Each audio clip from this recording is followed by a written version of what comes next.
De retour au port ZAC 2000, cette fois-ci chez Corem, qui développe des solutions électriques, automatiques et optiques pour l'industrie et les entreprises.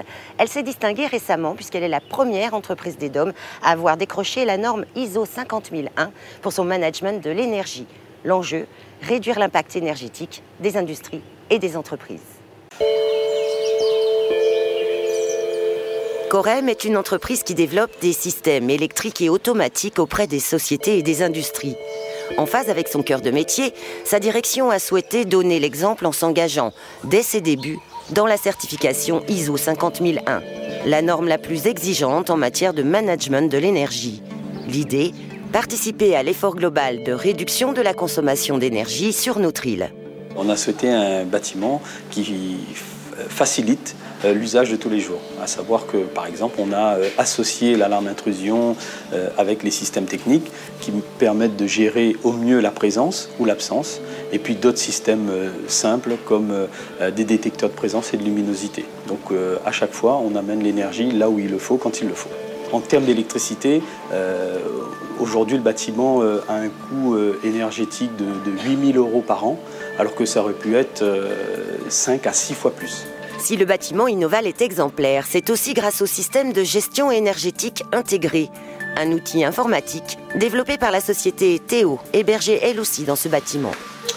Donc ici on peut voir les systèmes mis en place qui sont les systèmes de suivi électrique de comptage énergétique pour l'ensemble du bâtiment de Corem, qui permettent ensuite de remonter les consommations sur le logiciel Théo pour toute la partie agrégation, suivi permanent des consommations d'énergie. Les capteurs serviront à établir un profil des consommations de l'entreprise. Objectif, rationaliser le poste de dépenses en énergie.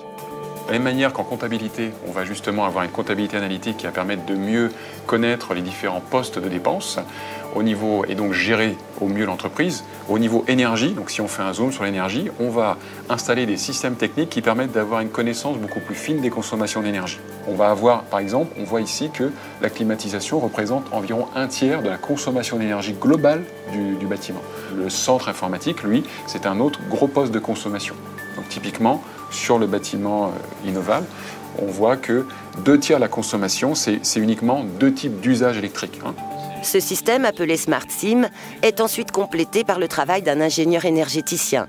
Il assure l'accompagnement du client dans sa politique énergétique en s'appuyant sur les critères de la norme ISO 50001.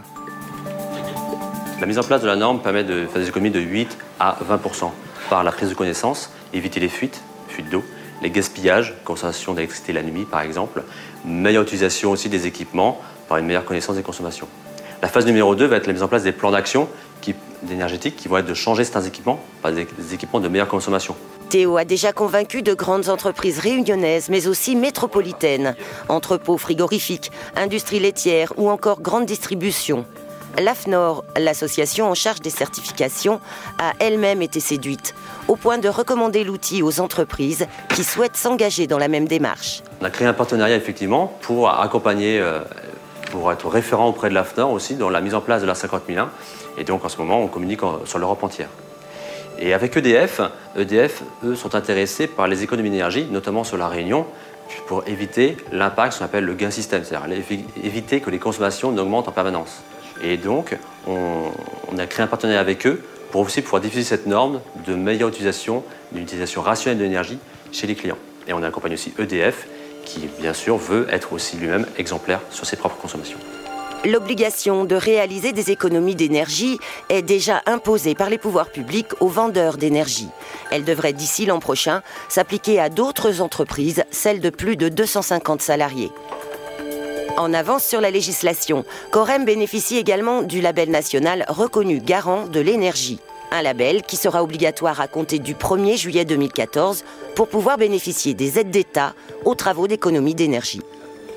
Il ne faut pas attendre, je dirais, des solutions ou des impositions venant de l'extérieur. Il faut que nous, les entreprises réunionnaises, on innove dans le secteur pour pouvoir passer, à mon sens, d'une économie passée liée au transfert ou un rattrapage social à une économie tournée sur son environnement régional.